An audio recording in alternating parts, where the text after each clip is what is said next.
A team in the Western Conference that is looking to make a big jump next season are the New Orleans Pelicans. And I looked at an interview that Willie Green did, his introductory press conference, and I didn't look at it, but I read an article about it.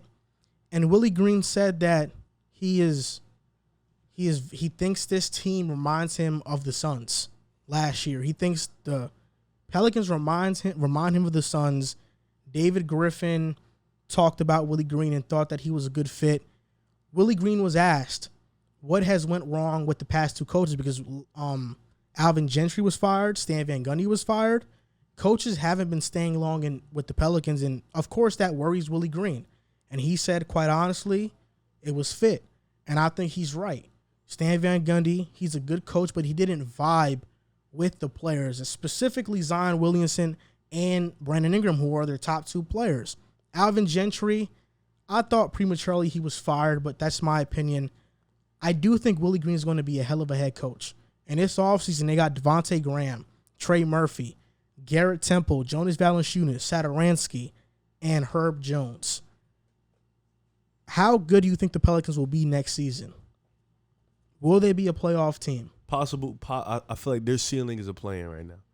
You know, I think right now we obviously have to see first-year head coach. Ceiling Willie is a play-in? Can I speak? No, but I'm just saying. But ceiling? Can I? You know what that means? Yeah, ceiling means like the highest they can go is the play-in.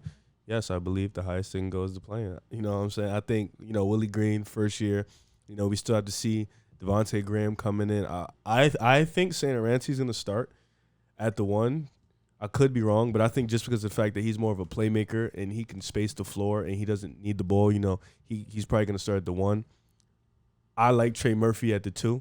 I think the size, the defense, you bring in a guy who can also space the floor and shoot. You need that spacing around Zion. And then obviously, you got B.I. at the 3, Zion at the 4, and Big Joe at the 5. I think Joe, he kind of clogs the paint, but he's a better offensive player than Steven Adams, so you get a guy who can score. And then you bring Devontae Graham off the bench. You bring a guy who's just he's a spark plug. He can get buckets and spurts, and I think you have that off the bench. And this is still a team with Nickel Alexander-Walker. This team still – no, Josh Hart left. No, Josh Hart. Thank you. This is a team still with Josh. This team still has a lot of the young guys and the same guys that have been playing with each other for a couple of years. So I think, but with the West being you got the Suns, the Warriors are going to come back. Memphis is still going to be tough. You got the Clippers who are still going to fight. You got the Lakers. You got Utah. Denver still has the MVP. It's going to be a lot. Portland is still around. There's going to be a lot of teams that's going to be gunning and fighting for a spot. So I think right now, being as what they are, I think their ceiling for me is the play-in. All right. So I don't hate the statement as much as I did when you first said it, because looking at it, I believe the Clippers are going to take a dip. Without Kawhi, it's definitely going to hurt them for sure. So they'll be a play-in team. The Grizzlies, in my opinion, by trading Valanciunas to the Pelicans, got worse. So they were already an 8th seed. The Spurs, we already spoke about that. We don't think that they're going to be in the play-in again. So that leaves 3 teams in question, and the Pelicans have arguably the best young player in the league, Luka Doncic and Zion. Oh, okay. Those two for sure. Then you have Brandon Ingram, who has blossomed into one of the league's top scorers for sure. And you subtract Zoe. Now this doesn't force them to force looks to Zion. My goodness, I just had a brain fart. To Lonzo Ball, excuse me. Because when Lonzo's on the floor, there's almost a sense of this guy's the missing part to our big 3. We got to try and get him the ball, try and get him in rhythm a little bit. Now they don't have to do that. Now those two are going to be the primary ball handlers, the primary scorers of this offense, which is what they obviously should have been doing last year, and which they were to a degree. But now it's only going to be elevated now that they don't have to worry about forcing the ball to someone else. Now Zion is going to be Zion. I think he's going to be an amazing player. I mean, he's averaged 28 over the last 2 seasons already. The first one was a small sample size, but the fact that he doubled down and did it again the year after was excellent. I believe he's only going to get better. And Brandon Ingram now, he's going to be asked to do a lot more, and I feel like he's going to be under the microscope more than what Zion's going to be, at least in my eyes. The league knows that Zion's amazing. the league believes that Brandon Ingram is a top scorer, but what has he done to show that he's a winner? That's my biggest question with the Pelicans. If Brandon Ingram's play is going to translate to wins, because it was easy to blame Zoe in that he wasn't this amazing scorer and he wasn't the player that everyone thought he was going to be. He never reached his potential. But no one's really pointing at Brandon Ingram and saying, is your play really correlated to being a good basketball team as a whole? That's my biggest concern with them. I do believe they got better. You bring in Valanciunas, that's definitely an upgrade to Adams. You lose Zoe, which hurts in the eyes of their defense. I believe that he was their best defensive player for sure. And you lose that, but you bring in Devontae Graham, who's not a slouch defensively, but not a great defender. Obviously, more known for his playmaking ability. He's a decent shooter as well, and that's where I feel like Nickeil Alexander-Walker, he made the blow of losing Zoe a little bit easier. You bring in Devontae Graham now. That backcourt is kind of fixed to a degree with, you're not missing Zoe as much.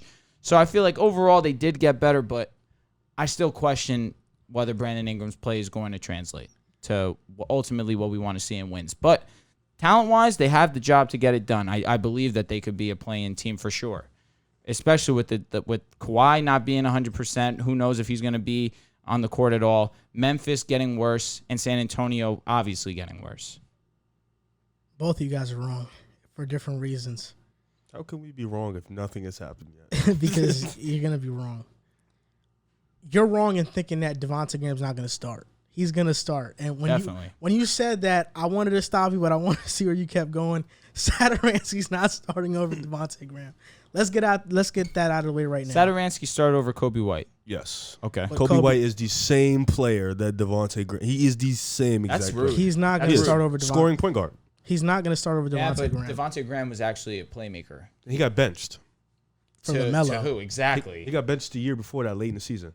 LaMelo wasn't there. Stop. Are you Devontae sure? Graham is going to start. Let's just make that clear.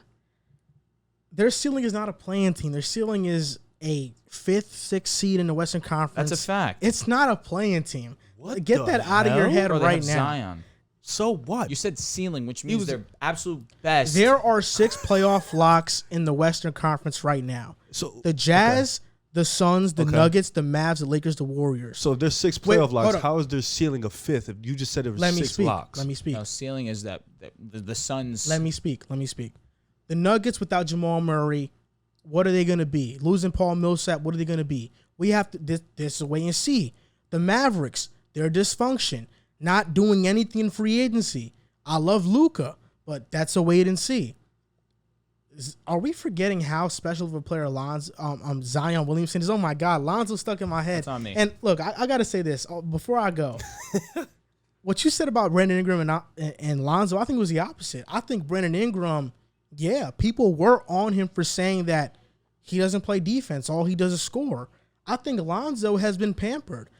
Since leaving LA, Lonzo has had no pressure on him to be a part of this big 3. Ooh, I disagree, but go ahead. If anything, all Lonzo gets right now is unlimited excuses for underperforming. He underperforms. It's how they use him in the offense. He doesn't play good. Oh, man, that's Stan Van Gundy. It's his fault. All Lonzo gets is excuses. That's all he gets. Nobody's expecting Lonzo to be the superstar guy or all-star guy. He is what he is, and I've said that before. That's why I don't think losing Lonzo was that huge. I think he's a good defender. Would have loved to keep him, but he's not a huge loss, and we'll see how he plays in Chicago. You guys know my opinion on that. The reason why you don't need to start Satoransky and why I thought that was ridiculous is because Chicago, they started Satoransky to get more playmaking. This is where Pelicans fans should give Stan Van Gundy credit. Point Zion. Point Zion was a revelation for the Pelicans last season. He was a freak. He is going to be their point guard. And Zion is so special that his rookie season playing as a post player, he was historically efficient. Oh. His second season playing as a point guard, he was historically efficient. There were 25 games this past season that Zion had 5+ assists. In those games, the Pelicans went 16-8. his rookie season, he only dished out 5 dimes 3 times as a rookie, and the Pelicans went 2-1. He wasn't used as a point guard, and I think Zion also is going to improve his defense. The Pelicans, the second half of the year, were a top 15 defense in the league. They were finding their groove. And I think Willie Green, who's going to connect better with those players. He's played in the league. You don't think Willie Green's going to connect better? No, I laughed because you said they were finding their groove defensively, and then you proceeded to forget who they've added it's like this offseason and who they lost. That's why I laughed. Okay, but I think, you don't think Valanciunas is an okay defender? As opposed to Steven Adams? You don't think Trey... Steven Adams is a better defender. Steven Adams is okay. Trey Murphy, I think Trey Murphy's a good defender. Rookie. But I'm saying... Satoransky, I can tell you off experience. I don't think Satoransky is going to have as big as a role as you think he's going to have on the Pelicans. Listen. Who are the point guards on the Pelicans outside? The Pelicans Kara Lewis, I think they would rather play him over Satoransky. I think Willie Green got there to play the younger players over these vets. That's fair to say. I think the starting lineup next season is going to be Devontae Graham. I don't think Trey Murphy starts. I think it's Josh Hart. And I think it's Zion, Ingram, and then I think it's Valanciunas. Yep. And then off the bench, you still got Jackson Hayes. Najee Marshall was pretty good last year. Trey Murphy. Kara Lewis. Hernan Gomez was okay. They were 9th in points per game last year. I think their offense gets better by losing Zoe and adding Devontae Graham and losing Adams and adding Valanciunas. Last year, their problem was that they built the roster off of misfits. Steven Adams and Eric Bledsoe, they didn't fit at all with this team. Now you brought in guys that actually fit. Like I said, I think Zion is that point guard.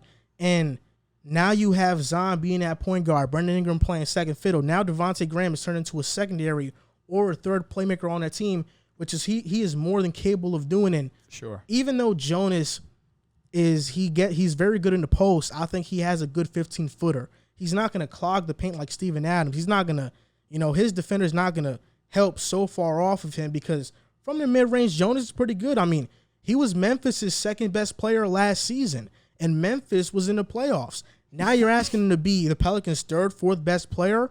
I think that's a major upgrade. Zion Williamson had such a historic, forgotten season last year that nobody talks about because he didn't make the playoffs. All the hype about him was his rookie season. But then his second year when the Pelicans got force-fed to everybody on national television, there started to be a disdain for the Pelicans and Zion. But there's only been one player to average 25-plus points on 60% shooting from the field in a single season over the last 3 decades. The last player to do it was Kevin McHale in 1986. And Zion is the first player ever to average 25 points per game before the age of 21. Do I think the Pelicans, at their best, this upcoming season can be better than the Nuggets? I do. Can they be better than Dallas? I do. Do I have them over the Kings? I do. Do I have them over the Timberwolves? If the Timberwolves get injured, I do because they don't stay healthy. So you said... And do I think the Pelicans will be better than Memphis as well? And I think it's not far-fetched to say they can be better than Portland. You said at Denver's best, the Pelicans can be better, which means Denver's best... No. He must have made a mistake then because he said without Pelicans. Jamal Murray. Yeah. Without Jamal Murray, it's possible. I thought I heard you say at Denver's best. No, without Jamal. I said Pelicans are 5th seed at their best, I think. I think there are 6 playoff locks in the West. These 6 teams will make the playoffs. This is how things are going to go down. Let's just go down a list. I think 1st seed, let's just say the Lakers, just to say it, right? The Lakers, I think Warriors 2nd, Jazz 3rd, Suns 4th. Now, I think the Nuggets and the Mavs are playoff locks. But if the Pelicans, if everything clicks next season, can they not be the 5th seed?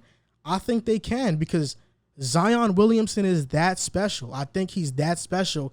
And this upcoming season, we're going to see it because they're going to start winning. And when they start winning now, everybody's going to realize again, wow, Zion is actually this dude. I mean, last year he was so historic and has been forgotten. You said they missed the playoffs. So did Steph. And I know that Steph has accomplished things in his career, but we can all admire the season Steph had, even though they didn't make the playoffs. No. I didn't. It wasn't to knock Zion, but the reason why it was forgotten was because he didn't even make the play. I was gonna say at least Steph made the play. Yeah, he didn't even make the play. He didn't play as much. Actually, no, because Zion had a lot of national televised games last year. The Pelicans got a lot of that hype. He just didn't make the play-in. That's why I was saying it's like not to say he didn't have a historical season, but it's just like you don't make the playoffs. It's kind of like